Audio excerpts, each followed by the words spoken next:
কর্মসূচি চালিয়ে যাওয়ার ঘোষণা প্রাথমিক শিক্ষকদের। দাবি দেওয়া নিয়ে সচিবালয়ে ফলপ্রসূ আলোচনা হয়নি বলে জানিয়েছেন সুপারিশপ্রাপ্ত প্রাথমিক বিদ্যালয়ের সহকারী শিক্ষকরা। ফলে কর্মসূচি চালু রাখার ঘোষণা দিয়েছেন তারা। মঙ্গলবার শাহবাগের জাতীয় জাদুঘরের সামনে থেকে এই ঘোষণা দেওয়া হয়। সচিবালয়ে যাওয়া ৬ সদস্যের প্রতিনিধি দলের একজন জান্নাতুল নাইম বলেন, সচিবালয়ে গিয়ে আমরা সচিব আবু তাহির মোহাম্মদ মাসুদ আলমের সঙ্গে সাক্ষাৎ করি। আগে আমাদের যেমন আশ্বস্ত করা হয়েছিল, এবারও সেই একইভাবে আশ্বস্ত করে বলা হয় যে এটা আদালতের রায়, এর এখতিয়ার হচ্ছে বিচারকের। তারা বললেন সরকারের উপর বিশ্বাস ও আস্থা রাখতে। তিনি বলেন, সচিবের পর আমরা উপদেষ্টার সঙ্গে সাক্ষাৎ করি। তিনি বললেন, আপনাদের ৬,৫৩১ জনের মধ্যে কাউকে বাদ দেওয়া হবে না। এরপর তো আমাদের আর কিছু বলার থাকে না। আমরা উপদেষ্টা মহোদয়কে একটা কথাই বললাম, যেন অতি দ্রুত আইনি প্রক্রিয়া শেষ করে আমাদের নিয়োগ প্রদান করা হয়। নায়েম আরও বলেন, সরকারের পক্ষ থেকে আমাদের সবসময় শুধু আশ্বস্ত করা হচ্ছে। আগেরবার আমরা ঘরে গিয়ে ফিরেছিলাম, কিন্তু এবার আর ঘরে ফিরব না। যতদিন পর্যন্ত আমাদের দাবি মানা না হবে, আমরা রাজপথে থাকবো এবং আমাদের কর্মসূচি চলমান থাকবে। হাইকোর্টের সিদ্ধান্ত বাতিলে আগামীকাল বুধবার দুপুর ১২টা পর্যন্ত আলটিমেটাম ঘোষণা করেছেন আন্দোলনকারীরা।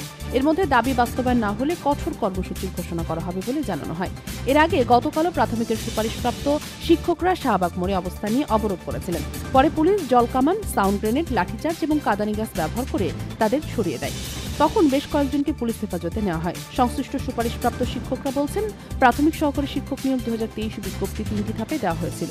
প্রথম ও দ্বিতীয় ধাপে চূড়ান্ত নিয়োগ কার্যক্রম এবং অপেক্ষমান তালিকা থেকেও নিয়োগ কার্যক্রম সম্পন্ন করা হয়েছে, কিন্তু তৃতীয় ধাপ নিয়ে প্রহসন থামছে না। তারা আরও বলছেন, সুপারিশপ্রাপ্তরা নিজ জেলা সিভিল সার্জনে এরই মধ্যে মেডিকেল টেস্ট করে এবং জেলা শিক্ষা অফিসে প্রয়োজনীয় সব কাগজপত্র পুলিশ ভেরিফিকেশনের জন্য ফর্ম জমা দিয়েছে। দেশের সব জেলার প্রায় সব উপজেলাগুলোর চূড়ান্ত সুপারিশপ্রাপ্তরা যোগদানপত্র হাতে পেয়েছেন। এরপরও যোগদান করতে না পেরে ৬,৫৩১টি পরিবার সীমাহীন লাঞ্ছনার মধ্যে পড়েছে। সামাজিকভাবে হেয় প্রতিপন্ন হতে হচ্ছে। গত ৬ ফেব্রুয়ারি সরকারি প্রাথমিক বিদ্যালয়ের সহকারী শিক্ষক পদে তৃতীয় ধাপে ঢাকা ও চট্টগ্রাম বিভাগে চূড়ান্ত ফলাফলে উত্তীর্ণ ৬,৫৩১ জনের নিয়োগ বাতিল করেন হাইকোর্ট। মেধার ভিত্তিতে পুনরায় নিয়োগের নির্দেশ দেন আদালত। হাইকোর্টের সিদ্ধান্ত বাতিলে আগামীকাল বুধবার দুপুর ১২টা পর্যন্ত আলটিমেটাম ঘোষণা করেছেন আন্দোলনকারীরা। এর মধ্যে দাবি বাস্তবায়ন না হলে কঠোর কর্মসূচির ঘোষণা করা হবে বলে জানানো হয়। এর আগে গতকালও প্রাথমিকের সুপারিশপ্রাপ্ত শিক্ষকরা শাহবাগ মোড়ে অবস্থান নিয়ে অবরোধ করেছিলেন। পরে পুলিশ জলকামান, সাউন্ড গ্রেনেড, লাঠিচার্জ এবং কাঁদানি গ্যাস ব্যবহার করে তাদের সরিয়ে দেয়।